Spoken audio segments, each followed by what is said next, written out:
ஒரு சின்ன உங்களுக்கு ஒரு கேள்வி கேட்க போறேன்.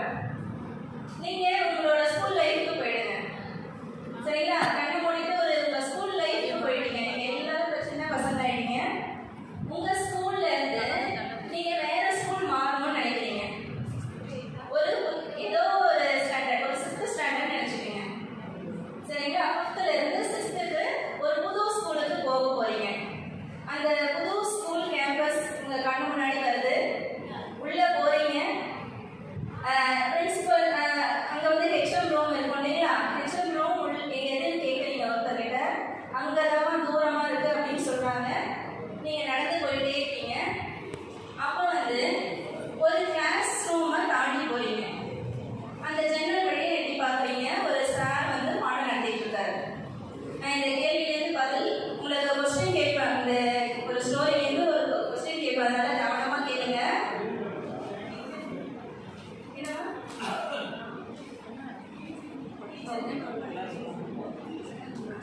அந்த ஒரு கிளாஸ் ரூம் தாண்டி நீங்க போயிட்டு இருக்கீங்க. அந்த கிளாஸ் ரூம் ஜன்னல்ல எட்டி பார்க்குறீங்க. அந்த ஒரு சார் வந்து பாடம் நடத்திட்டு இருக்காரு. என்னன்னா ரெட் கலரும் ப்ளூ கலரும் சேர்த்தா மெஜந்தா கலர் வருது அப்படின்னு பாடம் நடத்துறாரு. அதை காதுல வாங்கிட்டே போறீங்க. பக்கத்துல இன்னொரு கிளாஸ் இருக்கு. அதுவும் அதே 6th ஸ்டாண்டர்ட்ல தான். இதுவும் அதே 6th ஸ்டாண்டர்ட். வேற சார் பாடம் நடத்துறாரு. சரிங்களா? ஏபி செக்ஷன் 2 செக்ஷன் இருக்கு. அங்க இன்னொரு டீச்சர் பாடம் நடத்துறாங்க. ஒரு லேடி டீச்சர் பாடம் நடத்துறாங்க. இங்க பாத்தீங்கன்னா என்ன லெசன் தெரியல. அங்கேயுமே அதே மாதிரி நடத்திட்டு இருக்காங்க. அந்த டீச்சர் பாடம் நடத்துறாங்க. அதே ரெட் கலரும் ப்ளூ கலரும் ஆட் பண்ணும்போது உங்களுக்கு பர்பிள் கலர், பர்பிள் தெரியலையா? வயலட் பேஸ்டா இருக்கும். பர்பிள் கலர் வரும் அப்படின்னு சொல்லி பாடம் நடத்திட்டே போறாங்க. உங்களுக்கு ரொம்ப குழப்பமா இருக்கு. கடைசியா ஹெச்எம் ரூம் போயிடுறீங்க. ஹெச்எம் கிட்ட கேள்வி கேட்குறீங்க. இந்த மாதிரி நான் உங்க ஸ்கூல்ல வந்து ஜாயின் பண்ணணும்னு நான் விரும்புறேன். இது மாதிரி அதே 2 ஸ்டாண்டர்ட் 6th இருக்கு. ஒரு டீச்சர் என்னன்னா மெஜந்தா கலர் வரும்னு சொல்றாங்க. ரெட்டும் ப்ளூவும் ஆட் பண்ணா. ஒரு டீச்சர் பார்த்தீங்கன்னா ரெட்டும் ப்ளூவும் ஆட் பண்ணா பர்பிள் கலர் சொல்றாங்க.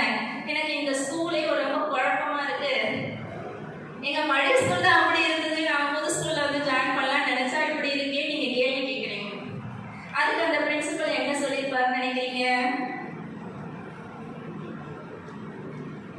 அந்த பிரின்சிபல் என்ன சொன்னார்னா, அவங்க 2 பேர் சொன்னதும் சரிதான்.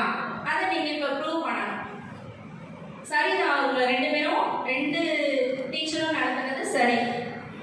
எப்படி நீங்க சொல்லுங்க பார்க்கலாம். ரேஷியோ வந்து கலக்கிற விதத்தை பொறுத்து 2 கலரும் மெஜந்தாவோ பர்பிள் கலரும் வரும். அது எந்த ரேஷியோ கலக்கிறத பொறுத்து அப்படின்னு சார் சொல்றாரு. ரேஷியோ ஒரு விதத்துல பார்க்கும்போது அந்த ரேஷியோ பார்த்தீங்கன்னா டார்க் லைட் தான் வரும் இல்லைங்களா? ரேஷியோ கலந்த அதிகமா கலந்தா டார்க் கலர்ல வரும், கம்மியா கலந்தா லைட் கலர்ல வரும். ஆனா எப்படி ரெண்டுமே உண்மைன்னு எப்படி சொல்ல முடியும்? ப்ளூ அதிகமா, அதுதான் அவர் சார் சொன்னாரு. இல்ல மேம், ப்ளூ அதிகமா கலந்தா குறிப்பிட்டு ஒரு கலர் தான் வரும். ஆனா வந்து ஒன்னு டார்க்கா வரும், ஒன்னு லைட்டா வரணும். எப்படி இருக்காங்க? ஆனா வேற வேற கலர். மெஜந்தானா நமக்கு ஒரு சாண்டல் பேஸ்டா இருக்கும் இல்லையா? சந்தன கலர் மாதிரி இருக்கும். மெஜந்தான்னு ஒருத்தர் பாடம் நடத்துறாரு, இன்னொருத்தர் பர்பிள் பாடம் நடத்துறாங்க. ஆன்சர் சொல்லிடலாமா? இது அப்படியே இல்ல மேம், கொஞ்சம் வேற கலர் தான். மெஜந்தானா வந்து நமக்கு சந்தன கலர் மாதிரி வரும். பர்பிள்னா அது பியூராவே வந்து பிங்க் பேஸ்டா வந்துடும் பர்பிள். அதனால ரெண்டுமே வேற கலர். சரி, இந்த சஸ்பென்ஸோட நம்ம இந்த டாபிக்கை நிறுத்தி வைப்போம். கொஞ்ச நேரம் உங்களுக்கு டைம் கொடுக்குறேன். சரிங்களா? அடுத்தது நம்ம இப்போ ஒரு செஷனுக்குள்ள போலாமா? ஆண்டி பேசிட்டே இருக்கணும்னு நானே பேசணும்னு நினைக்கல.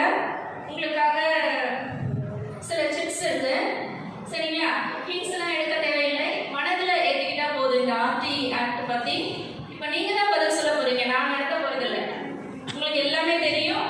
நீங்கள் தான் பதில் சொல்ல போறீங்க. 10 டிப்ஸ் இருக்கு. 10 பேர் கிட்ட கொடுக்குறேன். நீங்கள் குரூப்பாக கூட டிஸ்கஸ் பண்ணிக்கலாம். மேம் உங்களுக்கு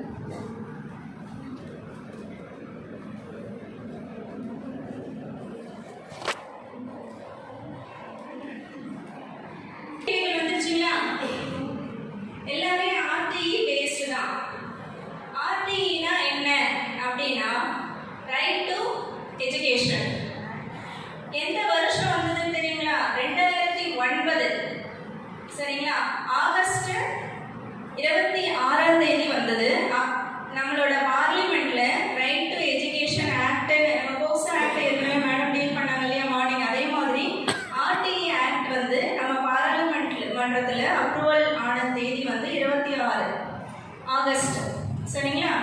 இந்த தேதியில் அப்ரூவல் ஆச்சு. ஏன் ஆர்டிஇ ஆக்ட், இலவச கட்டாய கல்வி உரிமை சட்டம் கொண்டு வரப்பட்டது.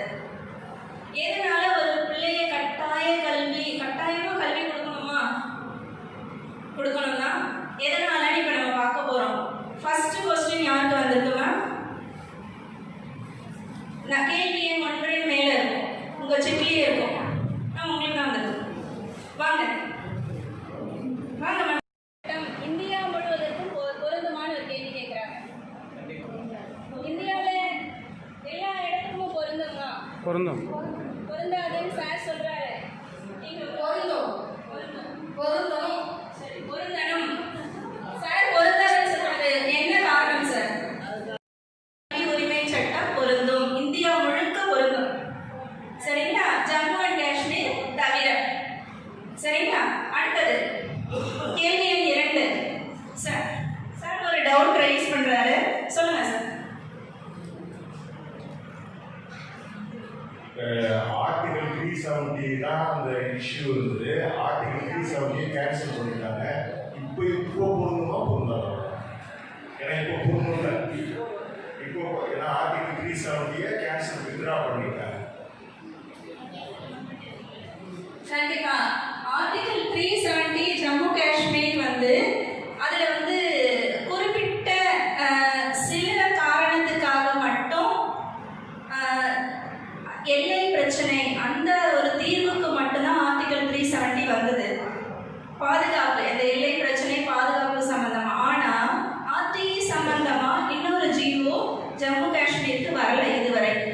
அதனால இதுவரைக்குமே ஜம்மு அண்ட் காஷ்மீருக்கு பொருந்தாது. சரிங்களா? அதே இதுதான் இன்னமும் இருக்கு. சரிங்களா? அடுத்த கேள்விக்கு போகலாமா? குழந்தை என்பது யாரை குறிக்கும்? பதில் சொல்லுமா? பதில் வந்து 0 to 15 வயசு. 0 to 15 வயது. எல்லாரும் அக்செப்ட் பண்ணிக்கிறீங்களா? குழந்தை என்பது யாரை குறிக்கும்? 0, அதாவது பிறந்த குழந்தையிலிருந்து 18 வயது. இல்லையா சாமி? உங்க பதில் வயிற்றுல கரு உருவானதுலேருந்தே சொல்றாங்க. கரு உருவாகுனதுல இருந்து. அதான் சரி. என்ன சார்? 8th ஸ்டாண்டர்ட் வரைக்கும். வேற ஏதாவது கருத்துக்கள் இருக்கா? சொல்லுங்க.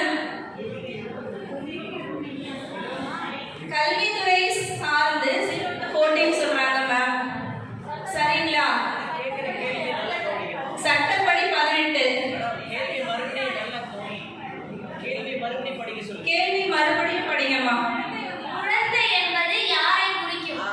இப்ப நமக்கு டாபிக் வந்து ஆர்டிஇ ரைட் டு எஜுகேஷன் சட்டத்துல குழந்தை என்பது யாரை குறிக்கும் அப்படின்னு நம்ம சொல்லும் பொழுது 6 முதல் 14 வயது வரை உள்ள ஆண் பெண் அவங்கள் தான் குழந்தை.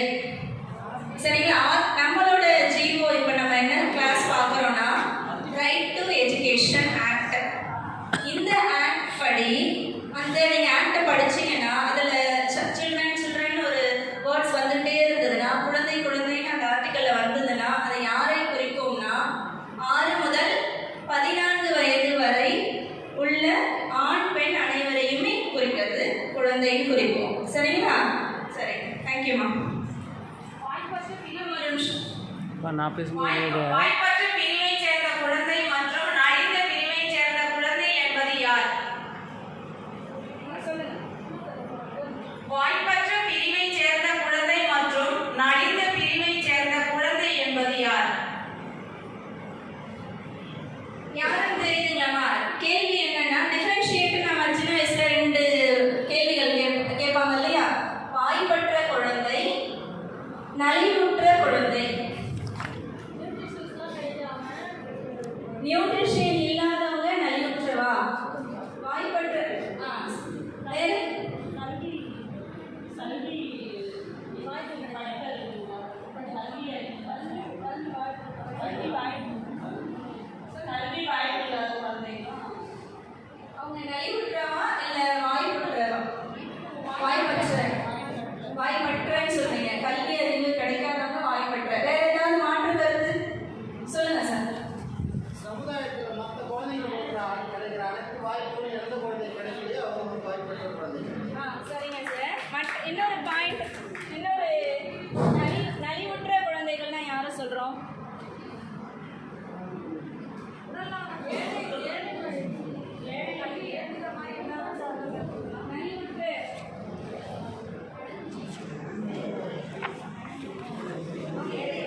பழங்குடியின மக்களை சொல்றாங்க. அவங்க நலிவுற்ற குழந்தை, நலிவுற்ற ஆன்சர் பார்க்கலாங்களா? ஏன்னா நமக்கு தெரிந்த வார்த்தைகள் தான் நம்ம அதிகமாக பயன்படுத்துகிறோம். வாய்ப்பற்ற குழந்தைகள் அப்படின்னு பார்க்கும் பொழுது சிறுபான்மையினர், பழங்குடியினர், ஆதி திராவிடர், இது மாதிரி சமூக பொருளாதார ஒரு சில பகுதி ஏரியாவில் இருக்கிற அந்த மாதிரி வகைப்படுத்தி நம்ம ஒரு வகைப்படுத்துவது பார்த்தீங்கன்னா வாய்ப்பற்றவர்கள் அப்படின்றத நாங்கள் ஆர்டிஇ சட்டத்தில் நம்ம பார்க்குறோம். நலிவுற்ற குழந்தைகள் அப்படின்னு நம்ம யாரை மென்ஷன் பண்ணுறோன்னா, ஆனுவல் இன்கம் அவங்களோட பேரண்ட்ஸ் வந்து அவங்களோட ஆனுவல் இன்கம் வந்து குறைவாக இருக்கிறவங்கள தான் நலிவுற்ற குழந்தைகள் அப்படின்றத நம்ம மென்ஷன் பண்ணுறோம். சரிங்களா? ஏழை எளிய மக்கள்னு மேம் சொன்னாங்க. சரி, சரியானது. சரிங்களா? இந்த ஒரு 2 வார்த்தைகள் நம்ம புரிஞ்சுக்கணும். நம்ம ஏன்னா ஸ்கூலில் பார்த்தீங்கன்னா நோட்டீஸ் போர்டில் இந்த வார்த்தைகள் எல்லாம் மென்ஷன் பண்ணுவாங்க. வாய்ப்பற்றவர்கள், நலிவுற்றவர்கள் அப்படின்றத மென்ஷன் பண்ணுவாங்க. இதை நம்ம தெரிஞ்சுக்கணும். சரிங்களா? நம்ம ஆர்டிஇ சட்டத்திலையும் இது இருக்கு. சரி, அடுத்த கேள்வி எண் 4. கட்டாய கல்வி என்று சொல்லி அர்த்தம் என்ன? சொல்லுங்கம்மா. கட்டாய உங்களோட எல்லாருக்குமே கல்வி அவசியம். எல்லாருக்குமே கல்வி அவசியம். கட்டாயம்னு ஒரு வார்த்தை இருக்கு இல்லையா? அதுக்கு என்ன அர்த்தம்னு நினைக்கிறீங்க? அவங்க சொல்ல முடியாது. அவங்க குழந்தை தான் சொல்லிட்டு அவங்க நான் என் குழந்தைய படிக்க வைக்கிறேன், படிக்க வைக்காம இருக்கேன், நீங்க யார் கேட்கணும்னு சொல்ல முடியாது. அவங்க கட்டாயம் அந்த குழந்தைக்கு கல்வி கொடுத்தே ஆகணும். அப்படி கொடுக்கலன்னா அவங்களுக்கு நடவடிக்கை எடுக்கணும். சட்டப்படி அவங்களுக்கு வந்து குழந்தைங்க உரிமைக்கான கல்விக்கான உரிமை மறுக்கப்படுது. அதனால அவங்களுக்கு தகுந்த ஆலோசனை சாமண்டீஸ்வரி கரெக்டாக சொன்னாங்க இல்லைங்களா? கட்டாயம். அதாவது ஒரு எக்ஸாம்பிளோட சொன்னாங்க. பேரண்ட் வந்து ஏன் குழந்தை இதை நான் படிக்க வைக்க மாட்டேன், ஏன் விருப்பம் அப்படின்னு சொல்லவே முடியாது. அந்த பேரண்ட்டை அரெஸ்ட் பண்ணலாம். ஏன்னா நீங்கள் ஒரு கம்ப்ளைண்ட், பக்கத்து வீட்டுக்காரங்களா இருக்கீங்க, நீங்கள் பல்வேறு காரணங்கள் சொல்லுவாங்க. இது ஏன் குழந்தை படிக்க வைக்க மாட்டேன். அது ஏன்னா 6 வயது முதல் 14 வயது வரை ஒரு குழந்தைய வீட்டிலேயே படிக்க வைக்காம வைத்திருப்பதும் சட்டப்படி குற்றம். அது வந்து நம்ம எல்லாரும் தெரிஞ்சுக்கணும். சரிங்களா? பல்வேறு காரணங்கள் சொன்னாலும் அது சட்டப்படி குற்றம். அந்த குழந்தைய பள்ளியில் சேர்க்கறதுக்கு பக்கத்தில் நம்ம அந்த மாதிரி இருந்தோம்னா நாம கம்ப்ளைண்ட் கொடுக்கலாம். இல்லை யாராவது ஒருத்தருக்கு தகவல் தெரிவிக்கலாம். அந்த வீட்டில் அந்த மாதிரி குழந்தை படிக்காம இருக்கு அப்படின்றத நம்ம தகவல் தெரிஞ்சுக்கணும். இது வந்து ஆர்டிஇ சட்டத்தில் இருக்கு. சரிங்களா? அதனால கட்டாய கல்வி என்பது அர்த்தம் என்னன்னா, அந்த பேரண்ட் கூட நினைச்சாலும் கண்டிப்பாக குழந்தை படிச்சு தான் ஆகணும். 6 வயதுலேருந்து 18 வயது வரை. சரிங்களா? இதுவும் அந்த சட்டத்தில் இருக்கு. அடுத்த கேள்வி வகுப்பிலே குழந்தையை சேர்த்தீர்கள். 2 சப்போசிட் இருக்குது. எவ்வாறு, எப்படி, எந்த வகுப்பில் குழந்தையை சேர்த்தீர்கள்? ஆர்டியின் படி அதுதான் 6வது செகண்ட். ஓகேவா? அடுத்தது செகண்ட் வந்து எவ்வாறு. எவ்வாறுனா பர்த் சர்டிஃபிகேட் இருந்தா நம்ம எல்லாருக்கும் பதிஞ்சு ரெகுலரா பண்ணுங்க. அது மாதிரி இருந்தா ஓகே. இல்லைன்னா பிரைமரி ஹெல்த் வந்து வில்லேஜ் ஹெல்த் வச்சிருப்பாங்க, அந்த பதிவு அல்லது டாக்டர் ரெஜிஸ்டர் பண்ணியிருப்பாங்க அந்த சர்டிஃபிகேட், அதே எல்லாம் அவ்வளோ வற்புறுத்தக்கூடாது. அது அதே போகும். அடுத்தது எப்படி, அரசு நிதி உதவி, ஆல் ஸ்கூல்ஸ், அன்எய்டட் ஸ்கூல்ஸ் எல்லாம். இந்த சட்டம் வந்து ஆல் ஸ்கூல்ஸுக்கும் பொருந்தும். அரசு பள்ளிக்கு இல்லை, அரசு நிறுவனங்கள் அனைத்து பள்ளிகளும். அதாவது இந்த ரெஜிஸ்டர் ஆல் ரெஜிஸ்டர் இல்லாமல் ஸ்கூல், ரெகுலேஷன் இல்லாமல் ஸ்கூலுக்கு வர முடியாது.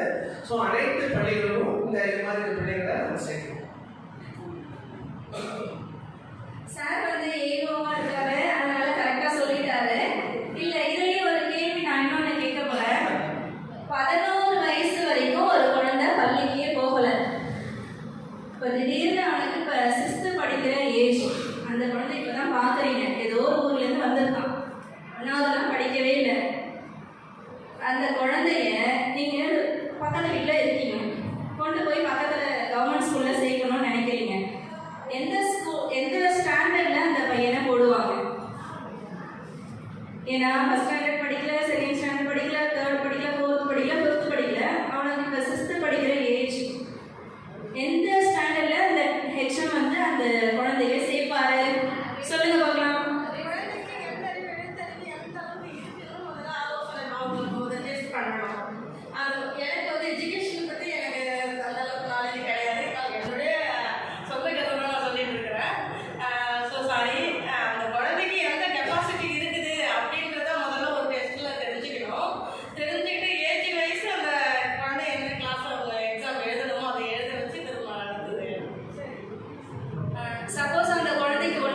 எல்லா பள்ளியிலையுமே அதுக்கு முன்னாடி எப்படி வேணாலும் இருந்திருக்கும்.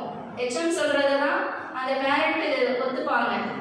உங்க பிள்ளை வந்து 4th தான் படிக்கணும் அப்படின்னு ஹெச்எம் சொன்னா கேட்டுப்பாங்க.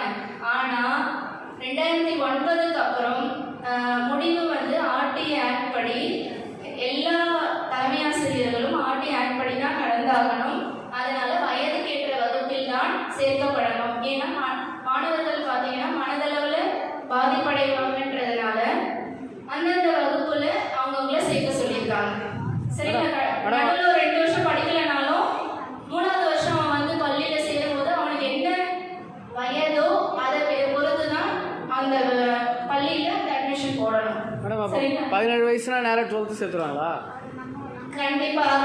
என்னன்னா 6 to 14 ஏஜ் குரூப் தான் இந்த ஆர்டி ஆக்ட். 14 ஏஜ் குரூப்ல பிள்ளைங்க எந்த ஸ்டாண்டர்ட் படிப்பாங்க? 8th. அப்ப 8ஆம் வகுப்பு வரை தான் இந்த நம்ம சொல்றது எல்லாம் பொருந்தும். 8th வரைக்கும் ஆல் பாஸ் சொல்லியிருக்காங்க இல்லையா? அப்ப எந்த செக்ஷன்ல நான் போட்டா என்ன? கரெக்ட் தானே?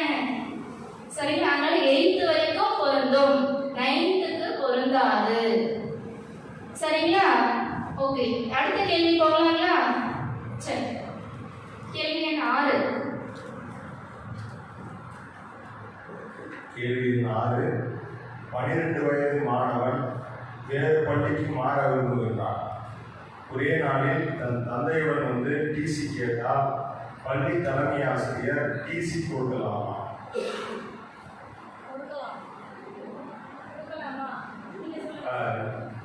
கொடுக்கலாம்ன்ற மாதிரி நினைக்கிறேன். இதுல இன்னொரு விஷயம் என்னன்னா, அவன் வந்து டிராப் அவுட் ஆக போல வேறு பள்ளிக்கு போறேன்னு சொல்றான், அது ஒரு காரணம். 2வது முடிஞ்சா அவனுக்கு ஆலோசனை தலைமை ஆசிரியர் இருந்ததுனால ஒரு கவுன்சிலிங் கொடுக்கலாம். ஏன்ப்பா உனக்கு என்ன பிரச்சனை, இந்த பள்ளி இல்லைன்றத கவுன்சிலிங் கொடுக்கலாம். கவுன்சிலிங் கொடுத்து அவன் தொடர்றதுக்கு விரும்பினா அதை தொடர விரும்பலாம்.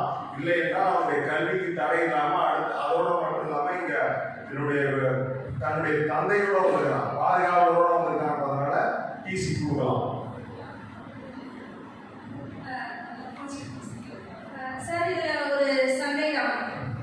டிசி கொடுக்க முடியாதுன்னு ஒரு தலைமை ஆசிரியர் கூறலாமா, கூறக்கூடாதா? என்ன சார்? சொல்லலாம்.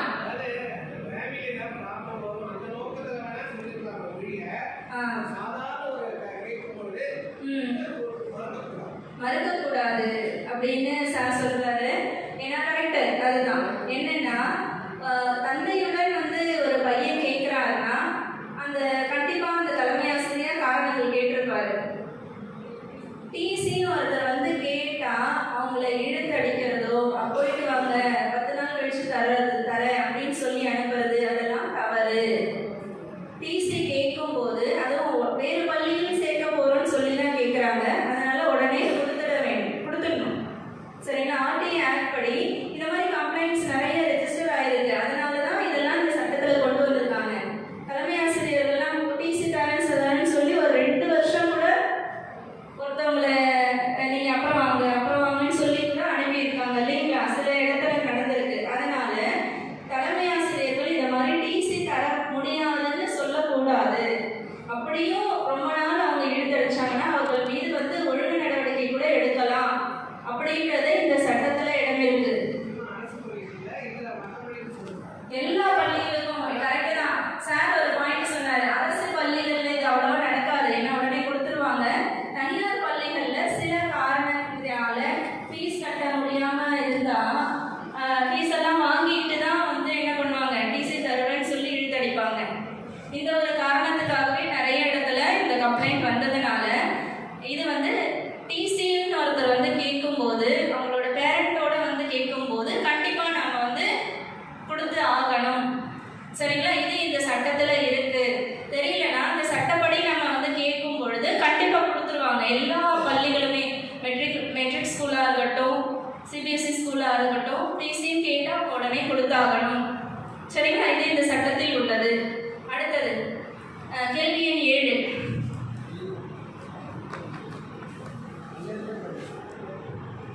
வணக்கம். கேள்வி எண் 7.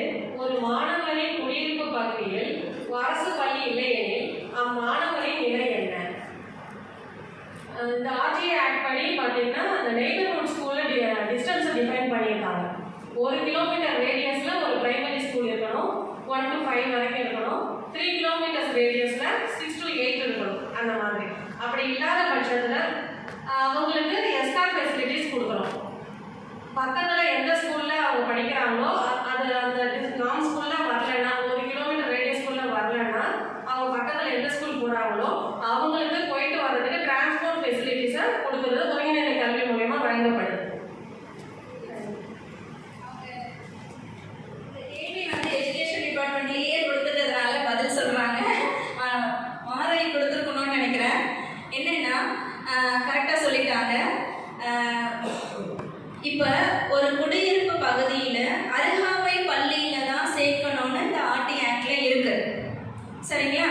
ஜிஓ ஒரு பையன் வந்து வசிக்கிறான்னா அருகாமை பள்ளி, சரிங்களா? வசதி இல்லைன்னா கவர்மெண்ட் ஸ்கூலில் சேர்க்குறாங்க, வசதி இருந்தால் வெளியில் வேறு ஏதாவது ஸ்கூலில் சேர்க்குறாங்க. சரி, அது நமக்கு இஷ்யூ இல்லை.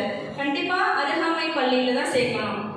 அவன் இருக்கிற குடியிருப்பில் அருகாமையில் பள்ளிக்கூடமே இல்லை, எந்த ஸ்கூலுமே இல்லை, கவர்மெண்ட்டும் இல்லை, ப்ரைவேட்டும் இல்லை, மெட்ரிக்கும் இல்லை. என்ன பண்ணுவான் அந்த பையன்? அதுக்காக தான் 2009 ஆர்டிஇ சட்டம் அனைத்து குடியிருப்பு பகுதிகளிலையும் பள்ளிகள் திறக்கப்படணும். நிறைய ஏரியாவில் இல்லாமல் இருந்தது. இந்த ஆர்டிஇ சட்டம் வந்ததுக்கு அப்புறம் தான் இந்தியா முழுக்க உடனடியாக பள்ளிகள் நிறைய திறக்கப்பட்டது. எந்த குடியிருப்பு பகுதியிலெல்லாம் பள்ளிகள் இல்லையோ அந்த குடியிருப்பு பகுதியில் உடனடியாக பள்ளிகள் தொடங்கப்பட்டது. எந்த நார்ம்ஸ் படினா 1 கிலோமீட்டர் சரௌண்டிங்கில் பிரைமரி ஸ்கூல்ஸ் இருக்கணும். ஏதாவது ஒரு ஸ்கூல், கவர்மெண்ட்டாக இருக்கலாம், ப்ரைவேட்டாக இருக்கலாம், மெட்ரிகுலேஷனாக இருக்கலாம். சரிங்களா? 1 கிலோமீட்டர் சரௌண்டிங்கில் என்ன இருக்கணும்? ஒரு தொடக்க பள்ளி இருக்கணும். 3 கிலோமீட்டர் சரௌண்டிங்கில் ஒரு மிடில் ஸ்கூல் இருக்கணும். சரிங்களா? மிடில் ஸ்கூல்னா 8வது வரைக்கும் இருக்கிற பள்ளிக்கூடம். சரிங்களா? அதே மாதிரி 5 கிலோமீட்டர் சரௌண்டிங்கில் என்ன இருக்கணும்? ஹை ஸ்கூல் இருக்கணும். ஹை ஸ்கூல்னா 10வது வரைக்கும் இருக்கிற பள்ளிக்கூடம். சரிங்களா? அடுத்தது 7 கிலோமீட்டர் சரௌண்டிங்கில் ஹையர் செகண்டரி ஸ்கூல் இருக்கணும். இந்த சட்டத்தில் இந்த நாம்ஸை கொண்டு வந்தாங்க.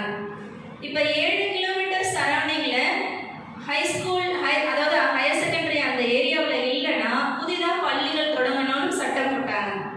அதுபடி நம்ம இந்தியா முழுக்க இந்த ஆர்டிஇ சட்டப்படி இந்த நாம்ஸ் படி அனைத்து இடங்களும் பூர்த்தி செய்யப்பட்டு விட்டதா இல்லையா?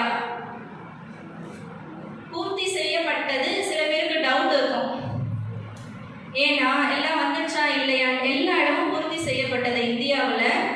அப்படி இல்லைன்னா நம்ம வந்து உடனடியாக ப்ரொபோசல் வந்து சிஓக்கு ஒரு கடிதம் கொடுத்து எங்களோட சரௌண்டிங்கில் இத்தனை கிலோமீட்டரில் எங்களுக்கு 7 கிலோமீட்டருக்குள்ள ஹையர் செகண்டரி இல்லை, நீங்கள் ஓப்பன் பண்ணி தரணும்னு நீங்கள் ஒரு மனு கொடுத்தீங்கன்னா கண்டிப்பாக நடவடிக்கை எடுத்து அங்கே ஓப்பன் பண்ணிடுவாங்க.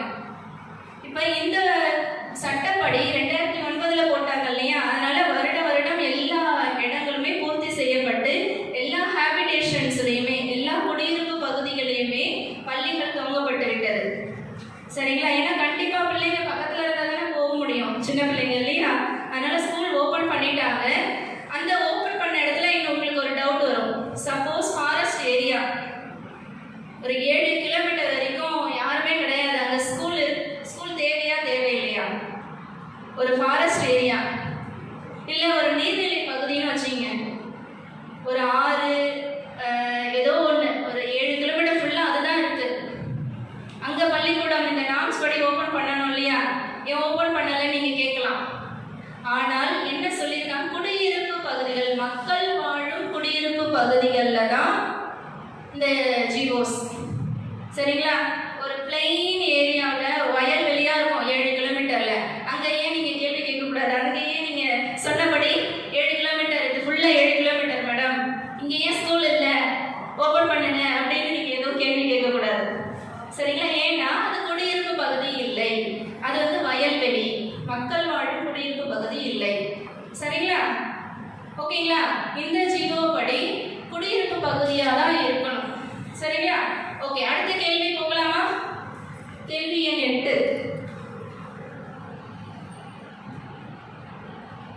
கேள்வி எண் 8. அரசு பள்ளியில் இலவச கல்வி, ஆனால் தனியார் பள்ளியில் இது சாத்தியமா? கண்டிப்பா சாத்தியமே கிடையாது மேடம். சாத்தியமே கிடையாதா? Yes, ma'am. சாத்தியம் கிடையாது. சார் ஏதோ அப்ஜெக்ஷன் தெரிவிக்கிறாரு. 25% கொடுக்கலாம் மேடம். இப்போ வந்து எல்லாராலையும் தனியார் பள்ளியில் எல்லாரையும் படிக்க வைக்க முடியாது. இப்போ சிலருக்கு வந்து நம்ம குழந்தைய கான்வென்ட் அனுப்பணும், யூனிஃபார்ம்லாம் போட்டு ஷூலாம் போட்டு போகணும் அப்படின்ற ஆசை இருக்கிறதுனால இப்போ அரசாங்கம் என்ன செஞ்சு நல்லா படிக்கிற அந்த மாதிரி ஆர்வம் உள்ள பெற்றவர்கள் வந்து தனியார் பள்ளியில் தன்னுடைய குழந்தைய சேர்க்கணும்னா ஃபோட்டோ இந்த நம்ம ஆர்டிஐ ஆக்டில் இருக்குன்னு நினைக்கிறேன். ஒரு குறிப்பிட்ட பர்சன்டேஜ் ஒரு ஸ்கூலில் நம்ம பகுதியில் அருகாமையில் உள்ள ஒரு குறிப்பிட்ட ஸ்கூலில் 20-25% நினைக்கிறேன், சரியா தெரியல. அது இத்தனை பர்சன்டேஜ் விட அந்த நமது குழந்தைகள் தனியார் பள்ளியில் இலவச கட்டாய கல்வியில் படிக்க வைக்க முடியும். நான் என்னுடைய குழந்தை இலவச கட்டாய கல்வியில் தனியார் ஸ்கூலில் தான் சேர்த்துக்கிறேன். கிளாப் பண்ணுங்க சாருக்கு. அந்த விஷயம் தெரிஞ்சிருக்க சாருக்கு கரெக்டாக சொல்றாரு. கரெக்டாக சொல்லியிருக்காங்க. என்னன்னா தனியார் பள்ளியிலையும் இலவசமா படிக்க வைக்க முடியும் இந்த சட்டப்படி. எப்படி அப்படின்றது பெரிய கேள்விக்குறியா இருக்கும் உங்களுக்கு. அனைத்து தனியார் பள்ளிகளையும் 25% இடஒதுக்கீடு கொடுத்துருக்காங்க அரசாங்கம். 25% இடஒதுக்கீடு யாருக்குன்னா மாணவர்களுக்கு, ஏழை எளிய மாணவர்களுக்கு. ஆர்டிஇ சட்டப்படி அந்த ஏழை எளிய மக்கள் அப்ளிகேஷன், ஆர்டிஇ ரிசர்வேஷன் கோட்டா அப்படின்னு சொல்லுவாங்க. ஒவ்வொரு தனியார் பள்ளியிலுமே அட்மிஷன் நடக்கும் பொழுது அந்த ஃபார்ம் நீங்கள் வாங்கலாம். வாங்கி அந்த 25% இடஒதுக்கீடு இருக்கு இல்லைங்களா, அதுக்கு நீங்கள் அப்ளை பண்ணலாம். என்னோட பிள்ளைய அந்த ரிசர்வேஷன் இதில் நான் வந்து ஃப்ரீயாக படிக்க வைக்க விரும்புகிறேன் உங்கள் பள்ளியிலேயே, தனியார் பள்ளியிலேயே சொல்லி அந்த அப்ளிகேஷன் நிறைய பேருக்கு தெரியாது. ஏன்னா கண்டிப்பாக நம்ம தான் அவேர்னஸ் கொடுக்கணும் மக்களுக்கு. எல்லா தனியார் பள்ளியிலையுமே 25% இடஒதுக்கீடு உண்டு இல்லைங்களா? கண்டிப்பாக இருக்கு எல்லா பள்ளியிலுமே. சார் ஒரு கேட்குறாரு.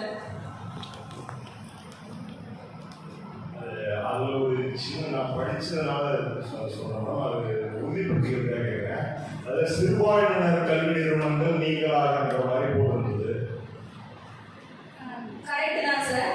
சிறுபான்மையினர் கல்வி நிறுவனங்கள் நீங்களாக கரெக்டு தான். அந்த ஆர்டிஇ 25% ரிசர்வேஷன் கோட்டா பார்த்தீங்கன்னா சிறுபான்மையினர் கல்வி நிறுவனங்கள்லாம் யார் யாருக்கு வரும்? முஸ்லிம்ஸ், கிறிஸ்டின்ஸ், பார்சி இனத்தவர்கள், ஜெயின்ஸ் வருவாங்க, சீக்கியர்கள், அவங்களாம் தான்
சரிங்களா? மாற்று வழிகள் பல இருக்கு. நம்ம ஒரே ரூல்ஸ் உங்களுக்கு இது சர்டிஃபிகேட் இருந்தால் தான் நான் சேர்த்துப்பேன் அப்படின்ற ஒரு கான்செப்டை ஒழிக்கணுன்றதுக்காக தான் இந்த ஆர்டி ஆக்ட் நமக்கு வந்தது. சரிங்களா? இந்த ஆர்டி ஆக்ட்ல சட்டப்படி இந்த சர்டிஃபிகேட் இருந்தால் தான் நான் உங்களை பள்ளியில் சேர்த்துப்பேன் அப்படின்னு யாரும் சொல்ல முடியாது. சரிங்களா? இதுவும் இந்த ஆர்டி சட்டத்தில் இருக்கு.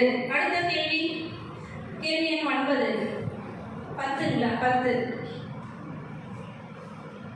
ஆசிரியர்கள் தனிப்பட்ட கல்வி பயிற்சி அதாவது டியூஷன் எடுப்பதில் உங்கள் நிலைப்பாடு என்ன? ஆசிரியர்கள் டியூஷன் எடுக்கலாமா? உங்களோட கருத்து? இது என்னோட கருத்து எடுக்கலாம், படம் எடுக்கலாம்னா இல்லாதவங்க நிறைய பேர் இருப்பாங்க. எடுக்கலாம்னா ஒரு கவர்மெண்ட் ஆசிரியர் என்ன பண்ணுவாங்க, அவங்களுக்கு சேலரி தனியாக அவங்க ஒர்க்காக இது பண்ணுவாங்க, அவங்களோட இதுக்கு கரெக்டாக போயிடும். அவங்க மறுபடியும் டியூஷன் சென்டர் வச்சா யார் படிப்பா? அந்த இருக்க பட்டவங்க தான் படிப்பாங்க, இல்லாதவங்களாம் போயிடுவாங்க. அந்த மாதிரி இல்லாதவங்களுக்கு போய் எடுக்க போகும்போது அவங்களுக்கு அந்த எஜுகேஷனோட ரீசன் நிறைய போய் சேரும். இருக்கிறவங்களுக்கு ஒரு லட்சம் கவர்மெண்ட் பிளஸ் தனியார் படிச்சிங்கன்னா இவங்க தான் எடுத்துக்கிட்டு இருக்காங்க. அப்போ எடுக்கிற பார்த்து இல்லாதவங்களுக்கு எடுத்தா இது போய் சேரும். ஆக்சுவலாக கவர்மெண்ட் ஆசிரியர் என்னை பொறுத்தளவுக்கு டியூஷன் எடுத்து வேண்டாம் இருக்கிறேன். புரியுது, ஆனால் புரியல. சார் பதில் கரெக்டாக சொல்லிட்டாங்க. இல்லை, சாரோட கருத்து அது, அவரோட தனிப்பட்ட கருத்து. சரிங்களா? இப்போ இதில் நம்ம ஆர்டிஇ சட்டத்தில் என்ன இருக்குன்னு பார்க்க போகிறோம். இப்போ ஆர்டிஇ சட்டப்படி எந்த ஒரு அரசு ஊழியரும் பிரைவேட்டாக டியூஷன் எடுக்கக்கூடாது. என்ன காரணம் அப்படின்னு பார்த்தீங்கன்னா, நீங்கள் நிறைய காரணங்கள் சொல்லலாம். நீங்கள் அவங்க நடத்தினா, அதாவது ஒரு நல்ல டீச்சர் அவங்க பாடம் நடத்தினா அந்த கிளாஸ் மக்களுக்கு தான் பயன்படும். வெளியில் நிறைய பிள்ளைங்க வேற ஒரு ஸ்கூல்லேருந்து டியூஷன் அட்டன் பண்ணலாம்ல அப்படின்னா நீங்கள் நிறைய காரணங்கள் சொன்னாலும் ஆர்டிஇ சட்டப்படி ஒரு அரசு ஊழியர் ஆசிரியர் வெளியில் டியூஷன் எடுத்தல் கூடாது. கண்டிப்பாக அது தவறு. ஏன்னா இப்போ அவங்களோட ஆஃபீஸ் டைம் என்னன்னு தெரியுங்களா உங்களுக்கு? நார்மலாகவே எல்லாரோட ஆஃபீஸ் டைமும் 9 to 5 இல்லைனா 5:30 அது மாதிரி இருக்கும் இல்லைங்களா? இப்போ அதுக்கப்புறம் டைமில் தானே அவங்க எடுக்கிறாங்க அப்படின்ட்டு நம்ம சில பேர் சப்போர்ட் பண்ணலாம். ஆனாலும் அதுக்கு அடுத்த டைம், அந்த வீட்டில் இருக்கிற டைம் ஈவினிங் ஒரு 6 மணிக்கு மேலே அவங்க டியூஷன் எடுத்தால் என்ன தவறுன்னு நீங்கள் கேள்வி கேட்கலாம். அந்த டைமை அவங்க எதுக்கு யூஸ் பண்ணணும்னா, மறுநாள் பாடம் அவங்க நடத்த போகிறாங்க இல்லையா, அதுக்கு அவங்க ப்ரிப்பேரிங் டைம். அவங்க வீட்டில் ப்ரிப்பேர் பண்ணாதான் மறுநாள் நல்ல எஃபெக்டிவாக என்னதான் தெரிஞ்சாலும் வீட்டில் அவங்க கண்டிப்பாக ப்ரிப்பேர் பண்ணணும். ஏன்னா நாளுக்கு நாள் நிறைய விஷயங்கள் மாறிட்டே இருக்கு. அந்த காலத்தில் எடுத்த மாதிரியே டீச் பண்ண முடியுமா இந்த காலத்தில் மாணவர்களுக்கு? மாணவர்கள் லெவலில் பப்ஜின்னு சொல்கிறாங்க, அதெல்லாம் தெரிஞ்சுக்கணும் நம்ம இல்லைங்களா? ஃப்ரீ ஃபயர் விளையாடுறாங்க, கேம், ஆன்லைன் கேம்ஸ் விளையாடுறாங்க. என்னன்னு தெரிஞ்சாதான் நம்ம விளையாடுறதுன்னு சொல்ல முடியும். உண்மையா இல்லைங்களா? என்னன்னு தெரியாமலே நாம இருந்தோம்னா அது நல்ல கேமா இல்லை கெட்ட கேமா அப்படின்னு நமக்கு எப்படி தெரியும் இல்லைங்களா? அப்பனா கண்டிப்பா ஆசிரியர் எல்லாருமே அப்டேட் பண்ணிக்கணும். எல்லா விஷயங்களையுமே நாளுக்கு நாள் புதுசு புதுசா நிறைய விஷயங்கள் நடந்துட்டு இருக்கு. அதை எல்லாமே தெரிஞ்சுக்கணும். அவங்க எப்ப தெரிஞ்சுக்க முடியும்? அந்த ஈவினிங் டைம்ல, அவங்க வீட்டில் இருக்கிற டைம்ல அவங்க ப்ரிப்பேர் பண்ணணும். கண்டிப்பா ப்ரிப்பேர் பண்ணணும். அதுக்கான டைம், ஒதுக்கப்பட்ட டைம் அது. அந்த நைட்டெல்லாம் அவங்க டியூஷன் எடுத்தாங்கன்னா மார்னிங் அவங்களுடைய பிள்ளைங்களுக்கு ஸ்கூல்ல பிள்ளைங்களுக்கு எப்படி அவங்க எஃபெக்டிவாக பாடம் நடத்த முடியும்? புரியுதுங்களா? அதனால தான் டியூஷன் என்ற கான்செப்ட் எந்த ஒரு அரசு ஊழியர்களும் எடுக்கக்கூடாது அப்படின்றத சொல்லியிருக்காங்க ஆர்டிஇ சட்டப்படி. சரிங்களா? இந்த ஆர்டிஇ சட்டம்ல இன்னும் நிறைய விஷயங்கள் இருக்கு. நீங்க முக்கியமான சில கருத்துக்கள் மட்டும் நம்ம தெரிஞ்சுக்கிட்டோம் இப்போதைக்கு. சரிங்களா? ஒரு 10 கேள்விகள் நீங்க கேட்டது மூலமா நம்ம தெரிஞ்சுக்கிட்டோம். இதை மாதிரி இத்தனை மணி நேரங்கள் தான் ஒதுக்கப்பட்டிருக்கு ஒவ்வொரு பள்ளிக்கும். எத்தனை நாட்கள் ஒர்க் பண்ணணும் ஒரு பள்ளினா, ஆசிரியர்கள் எத்தனை மணி நேரங்கள் மாணவர்களுக்கு வகுப்பு எடுக்கணும், அதே மாதிரி அவங்களோட ப்ரிப்பரேஷன் டைம் எவ்வளோ எடுக்கணும்,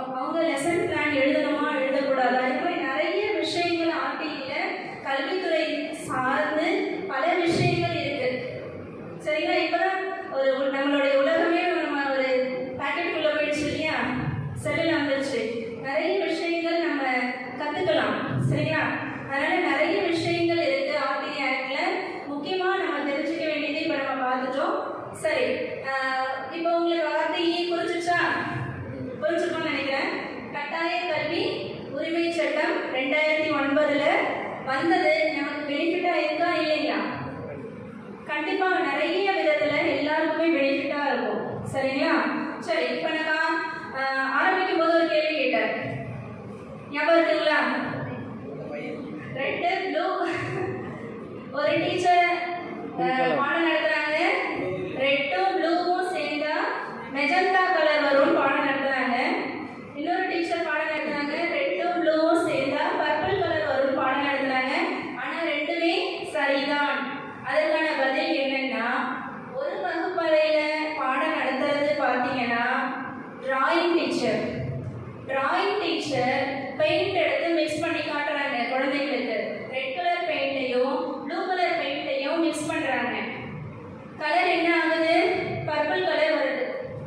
பர்பிள் கலர் வந்ததுன்னா அவங்க டிராயிங் டீச்சர். இன்னொரு பக்கத்து வகுப்புல red colour light physics teacher. அவங்க பிசிக்ஸ் நடத்திட்டு இருக்காங்க. பிசிக்ஸ்ல லைட் வெளிச்சம் ஒரு டார்ச் லைட்ல ரெட் கலர் லைட் அடிக்கிறாங்க, இன்னொரு டார்ச் லைட் எடுத்து ப்ளூ கலர் டார்ச் லைட் அடிக்கிறாங்க. ரெண்டும் இணையும் பொழுது அங்க மெஜந்தா கலர் ஒரு மாதிரி எல்லோயிஷா வரும் இல்லையா? மெஜந்தா கலர் வெளிப்படும். அங்க அவங்க பாடம் எடுக்கிறது பிசிக்ஸ் டீச்சர். ஸோ ரெண்டு ஆசிரியர்களும் பாடம் எடுக்கிறது சரிதான் இல்லைங்களா? ஓகே, இந்த கனவுல நீங்க அந்த பள்ளிக்கூடத்தில் சேர்ந்துருவீங்களா? தேங்க்யூ. இன்னைக்கு ஒரு சின்ன விஷயம் சொல்லி முடிக்கணும்னு நினைக்கிறேன். இங்கிலீஷ்ல சினர்ஜி அப்படின்ற ஒரு வார்த்தை சொல்லுவாங்க. எனர்ஜி நம்ம எல்லாரும் கேள்விப்பட்டிருப்போம். அதே மாதிரி தான் இந்த ஸ்பெல்லிங் வரும், SYNERGY, சினர்ஜி பேரு. இந்த ஒரு வார்த்தையில நிறைய அர்த்தங்கள் இருக்கு. என்னன்னா சினர்ஜி SYNERGY